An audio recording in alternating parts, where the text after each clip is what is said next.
नमस्कार बच्चों, हम लोग आज अपनी अड़हुल हिंदी पाठमाला क्लास 6 के चैप्टर नंबर 16 जिसका नाम है सफलता का रहस्य पाठ की एक्सरसाइज को करेंगे। इस पाठ की जो पहला वीडियो था उसमें हम लोगों ने इस पाठ के एक्सप्लेनेशन को किया और हमने सीखा कि यह जो पाठ है इसके माध्यम से जीवन को सफल बनाने वाले तथ्यों को जाना, जीवन के जीने की कला और स्वास्थ्य संबंधी जानकारी भी इस चैप्टर के माध्यम से हमने पाई। हमने क्या देखा, हमने क्या सीखा कि हमें अपने शरीर को स्वस्थ रखना चाहिए और स्वस्थ रखने के लिए संतुलित आहार लेना चाहिए, नियमित रूप से योगा करना चाहिए, मन को हमेशा खुश रखना चाहिए, प्रार्थना उस खुश रखने के लिए हमें प्रार्थना करना बहुत ज़रूरी है। हमें ईश्वर की या किसी भी की भी प्रार्थना करनी चाहिए। थोड़ी देर हमें ये ज़रूर करना चाहिए, इससे हमारा मन स्वस्थ होता है और गुस्सा बिल्कुल नहीं करना चाहिए। और इन सब चीज़ों को मिलाकर ही हमारा शरीर जो है वह स्वस्थ बनता है और हमारे स्वस्थ शरीर के अंदर ही स्वस्थ मन निवास करता है और उसी के माध्यम से ही हम अपने जीवन को सफल बना पाते हैं। तो अब हम लोग आगे अपने चैप्टर की एक्सरसाइज को करते हैं, जिसमें सबसे पहले हमारा आता है शब्दार्थ। इसको हमें अपनी CW नोटबुक में कंप्लीट करना है और सुंदर हैंडराइटिंग में करना है। सबसे पहला शब्दार्थ है सेवानिवृत्त, मतलब रिटायर्ड, है ना। रिटायर्ड बोलते हैं ना हम लोग, तो उसको कहा जाता है महती। महती का मतलब होता है बड़ी, ग्रेट। और तनुक मिजाजी, तनुक मिजाजी का मतलब क्या होता है बच्चों? जल्दी से गुस्सा करने वाला, तुरंत जो है शॉर्ट टेम्पर्ड, यानी फटाफट गुस्सा जिसको आ जाता है उसको कहा जाता है उसको तनुक मिजाजी। उसके मिजाज को, उसके नेचर को हिंदी में ऐसे बोलते हैं। सक्रिय मतलब काम करने वाला, एक्टिव। फिर मेधावी यानी बुद्धिमान, ठीक है। फिर दुर्भर यानी मुश्किल, यानी कठिन, डिफ़िकल्ट। फिर आगे हम लोग बढ़ते हैं। आगे हमारा है सही उत्तर का सही उत्तर चुनिए। लेखक के पड़ोसी मित्र सफलता के लिए कितने पहलुओं को ध्यान में रखते थे? 3 पहलुओं को ध्यान में रखते थे, जैसे कि मैंने पहले बताया कि स्वास्थ्य, संतुलित आहार, व्यायाम और प्रार्थना। सांसारिक सुखों का उपयोग किस प्रकार करना चाहिए? संतुलन में रहकर करना चाहिए। किस प्रकार? संतुलन में रहकर करना चाहिए। सुबह खुली हवा में किया गया व्यायाम किस प्रकार फल देता है? बीमे की किस्त के समान फल देता है। जैसे कि बीमे की किस्त आज आप भरते हो तो इन फ्यूचर वो आपको सिक्योर करता है, वैसे ही आप जब आज योगा करते हो तो आपका जो फ्यूचर है आगे आपका शरीर स्वस्थ रखता है। नेक्स्ट आपका है बच्चों भाषा की बात, एक्सरसाइज है हमारा, व्याकरण पोर्शन है। निम्नलिखित शब्दों के उपसर्ग प्रत्यय अलग अलग करके लिखिए। अब यहाँ पर जो शब्द दिए गए हैं उसमें से आपको क्या करना है बच्चों?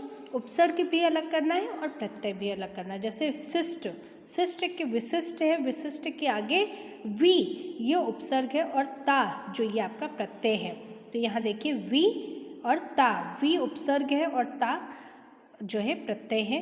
तो शिष्ट, शिष्ट के आगे वी लगा तो विशिष्ट ता प्रत्यय लग गया, ठीक है। असावधानी, आ आपका उपसर्ग है और बड़ी ई आपका प्रत्यय है, तो असावधान।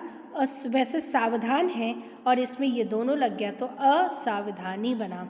अविवेकी, अ आपका आगे है और बड़ी ई प्रत्यय है, ये उपसर्ग है। और नॉर्मल शब्द था विवेक, उसमें अविवेकी ये दोनों लगकर बन गया अविवेकी।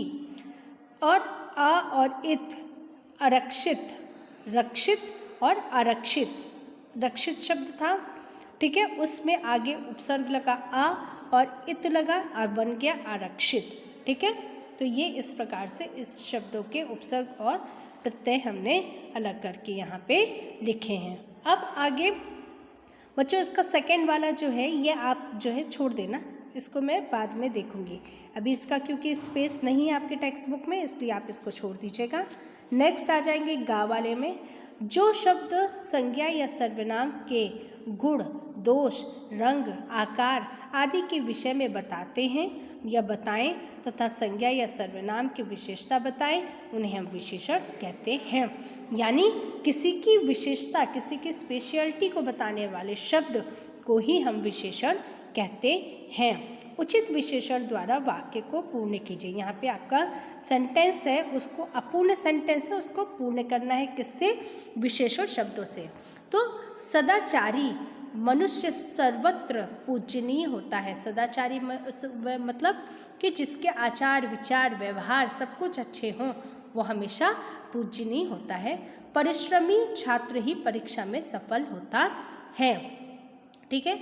ताजा फल सब खाना चाहिए। भ्रष्ट नेता देश को लूट लेता है। गरीब व्यक्ति को खाना खिलाओ। तो यहाँ पे मैंने ये जितने भी शब्द लिखे, ये सब हमारे क्या है? विशेषण शब्द हैं, और इसके द्वारा ही कंप्लीट हमने ये सेंटेंस को किया है। ठीक है। अब आगे हम लोग बढ़ते हैं बच्चों। आगे देखिए यहाँ पर क्या है?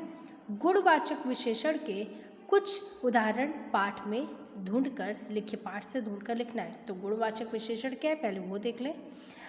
संतुलित भोजन, स्वस्थ शरीर, हरी सब्जियां, संतुलित, स्वस्थ, हरी क्रमशः भोजन, शरीर और सब्जियों की विशेषता बता रहे हैं।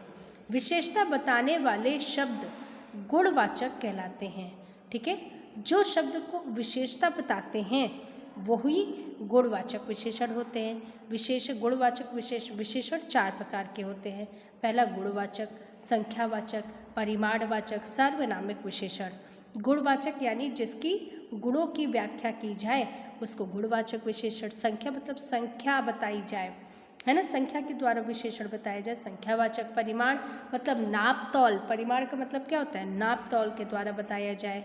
और सार्वनामिक यानी इनकी जगह पर सर्वनाम शब्दों का प्रयोग किया जाए। ठीक है। अब नेक्स्ट है कोष्ठक में उपयुक्त शब्द, कोष्ठक से उपयुक्त शब्द चुनकर रिक्त स्थान भरिए। तो पहला क्या है? यहाँ पर देखिए दो चीज़ें दी गई, इनमें से सही शब्द को करना है।